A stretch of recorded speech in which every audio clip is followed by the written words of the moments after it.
Faleminderit zoti kryetar, zonja dhe zotërinj deputet.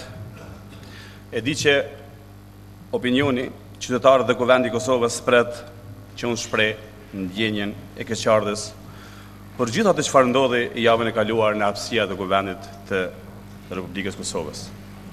Do ta bëj, por jo para se të them një 2-3 fjalë paraprakisht. Me përfundimin e luftës në vitin 1999, gjithsesi 2000, një grup njerëzish që po përgatitishin për politikë dhe për të përfituar edhe politikisht nga lufta që lëm pas, duke u thirrur pikërisht në emër dhe në vlerën e kësaj lufte, e dhanë UÇK-n. Ata hoqën dorë nga UÇK-ja, hoqën dorë lehtë nga betimi i ushtarit, hoqën dorë nga qeveria e luftës, madje sot hoqën dorë dhe nga flamuri me të cilin luftuam, por kurrë nuk hoqën dorë nga shiku. Pra, e qarmatosën UÇK-n dhe shuajtën, e armatosën shikun dhe e ruajtën. Prandaj, ishte vetëm ky rrjet spionazhi i quajtur shik, i cili pas një bazë ligjore vazhdoi veprimtarinë e tij subversive edhe pas janarit të vitit 2000, ku edhe ushuan të gjitha institucionet e përkohshme bashkë me qeverinë e dalë nga lufta. Por megjithatë, populli i Kosovës e meriton dhe ka të drejtë të di se kush ishte dhe kush është kjo organizatë që mban nën presion opinionin. Ne, megjithëse bëm pyetje, asnjëherë deri me tani nuk morëm përgjigje. Pra, pse nuk përgjigjen? Nëse jo ata, pse s'flet Kuvendi? Pse s'flasin të zgjedhurit e popullit? Pse s'flet qeveria? Pse s'përgjigjet askush? Se paku, pse s'flet asnjë nga deputetët e Partisë Demokratike, të cilët nuk kanë të bëjnë me shikun. Ata inkurajojnë që të distancohen nga ky klan brenda tyre para se ta marrin përgjegjësinë që ka marrë tash me shiku. Ne, si grup parlamentar, i falenderojmë të gjithë deputetët, të cilët e kanë përkrahur dhe nënshkruar iniciativën e deputetit Krasniqi për ta ngritur një komision hetimor parlamentar.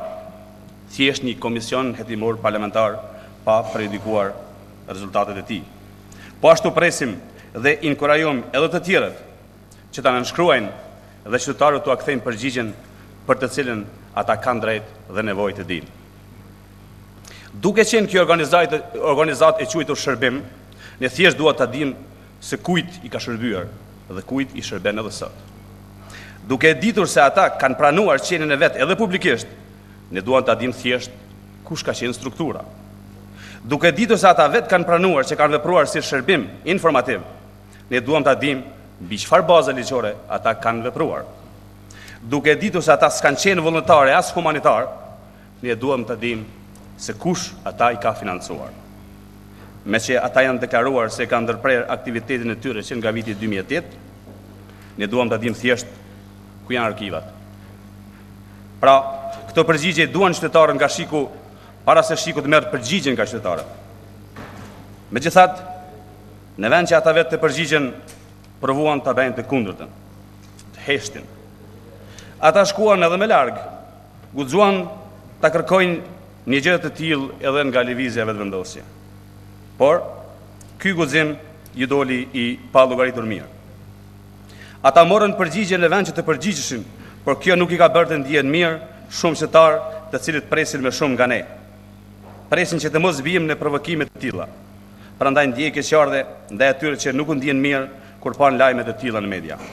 Por, njëkohësisht ju kërkoj që të na kuptojnë se sa e vështirë është t'i durojmë këta njerëz të cilët vazhdojnë ende me provokime të tilla. Madje le të na kuptojnë sepse edhe në të ardhmen asnjëherë nuk do t'i durojnë. Faleminderit.